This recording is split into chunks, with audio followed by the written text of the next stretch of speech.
What's going on, everybody? Welcome to the channel. If you're an Eagles fan or just love talking football, you're in the right place. Let's dive right into everything you need to know coming out of the Philadelphia Eagles mandatory minicamp. There were some standout performances, a few surprises, and plenty of buzz around the NovaCare complex, so buckle up. Oh, and mark your calendars because training camp officially gets going on July 22nd.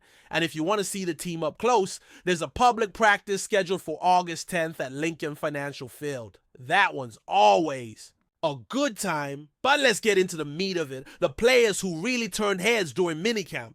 We've got to kick things off with a franchise guy, Jalen Hurts.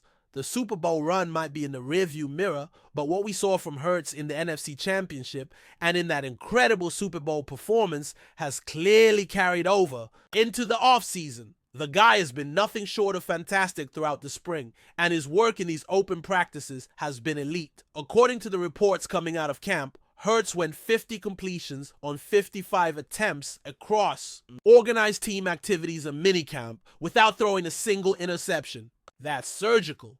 That's next level quarterbacking. And here's the thing. This is a guy who is now about to work with his 6th offensive coordinator since entering the league. Let that sink in. Drafted in 2020, started with Doug Peterson, then moved on to Nick Sirianni, then had Shane Steichen, Brian Johnson, then Kellen Moore, and now Kevin Patullo is stepping into that OC role for 2025. That's a lot of turnover for a young quarterback, and yet Hurts just keeps showing growth.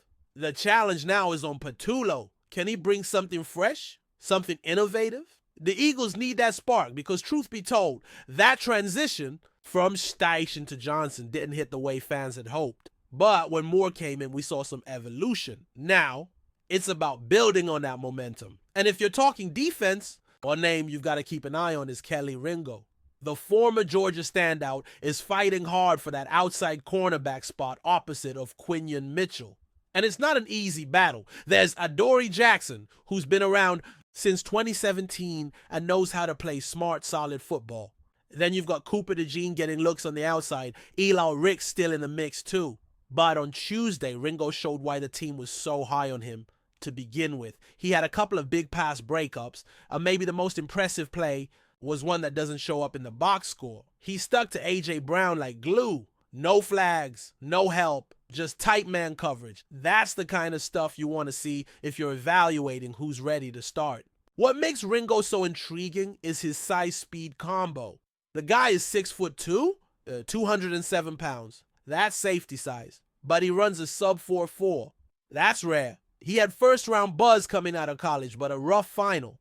Season caused him to slide to the 3rd day of the 2023 NFL Draft. The Eagles saw something in him, traded up to get him, and now he's starting to validate that belief. If he keeps stacking performances like that, he's going to make it real hard for the coaches to keep him off the field. Now let's talk about the young man who's starting to flash off the edge, Jalix Hunt. The Eagles are counting on some of these young pass rushers to step up in 2025, and Hunt might be leading that group right now. After a late season surge last year, where he really came alive in the regular season and then took it to another level in the playoffs, he's coming into the spring with that same energy. Among edge rushers in the postseason, he finished with a 74 grade from Pro Football Focus, 12th out of 60 guys. His pass rush grade was even higher at 76.5, which put him in the top 10. He notched 2 sacks, 7 hurries, 9 total pressures. He was a problem. And on Tuesday, he gave left tackle Jordan Mailata everything he could handle. Hunt was bending the edge, showing that burst, that relentless motor. He had a couple would-be sacks on Hurts, moved him off his spot multiple times. And get this, Hunt used to be a safety in college. Started at Cornell, then transferred to Houston Baptist, and the Eagles took a flyer on him in the 3rd round. That athleticism has translated. The question now is whether he can turn all that raw talent into consistent production. If he can, it's a massive win for Philly, especially given the cap considerations coming up with guys like Hurts, Jalen Carter, and Reed Blankenship all due for new deals. A low-cost impact pass rusher would be huge. Another name who's starting to get buzz again is Jordan Davis. This is a critical year for him.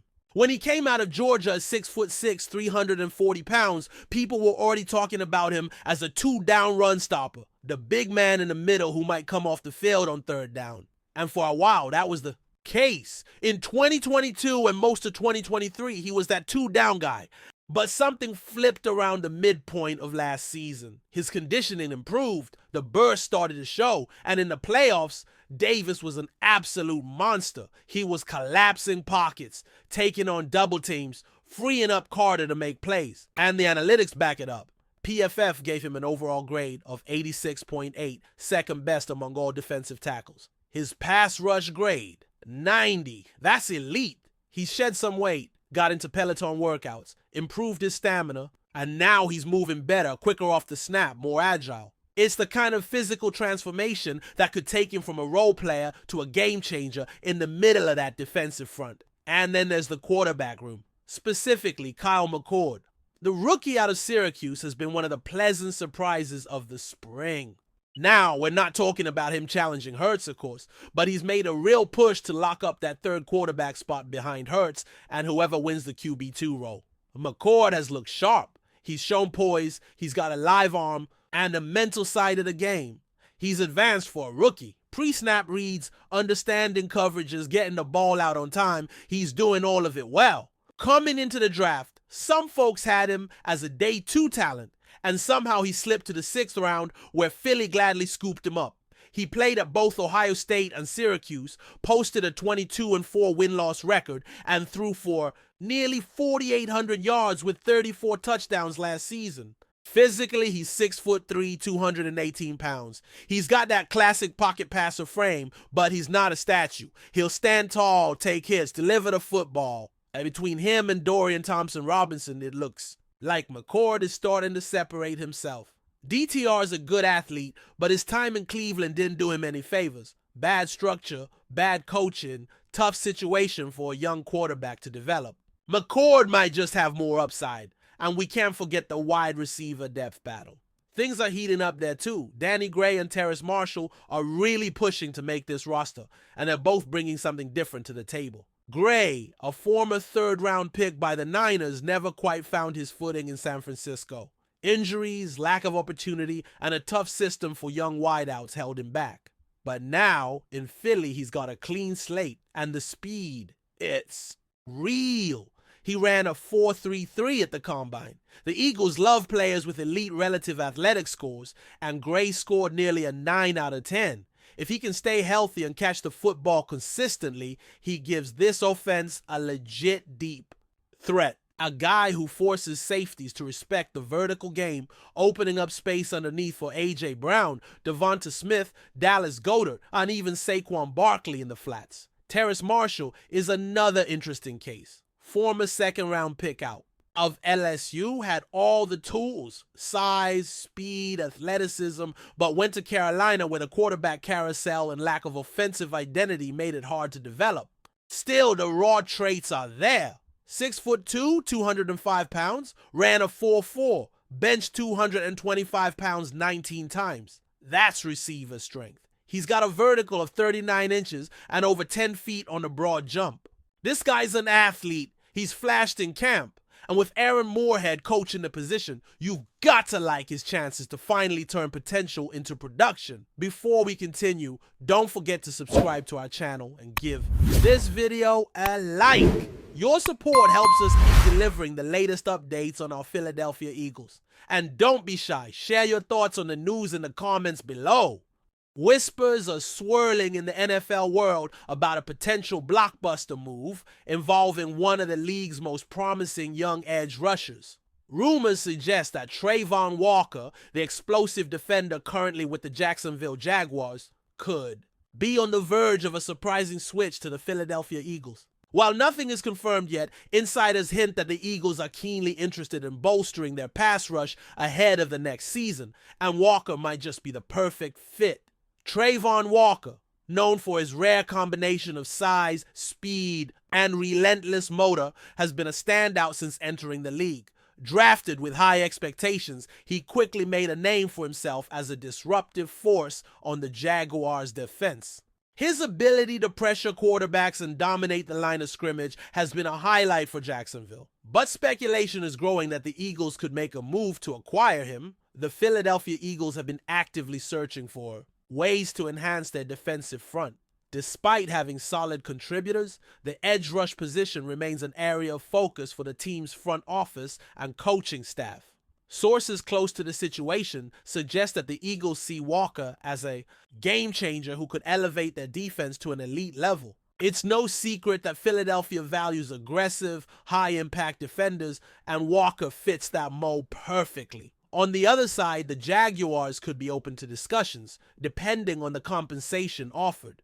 Jacksonville has been involved in multiple roster shakeups recently, aiming to retool their lineup and balance their roster across positions. While losing a talent like Walker would be significant, some speculate that the Jaguars might be willing to explore offers if they believe it benefits their long-term strategy. Although the talks are still in early stages, the buzz around this potential trade is growing louder. Analysts and fans alike are eagerly waiting to see if the Eagles will make a bold move to bring Walker to Philadelphia. If the deal happens, it would mark a major shift in both teams' defensive strategies and could reshape the landscape of the NFC East. For now, it remains a tantalizing possibility, one that could shake up the offseason and provide a thrilling new chapter for Trayvon Walker's young career. As the NFL offseason unfolds, all eyes will be on the Eagles and Jaguars to see if this edge-rushing star will change colors and bring his talents to Philadelphia's storied franchise. That's it for this update. If you enjoyed the video and want to stay updated with exclusive news about our Philadelphia Eagles, be sure to subscribe to our channel and hit that like button. We can't wait to hear your thoughts in the comments. See you in the next video.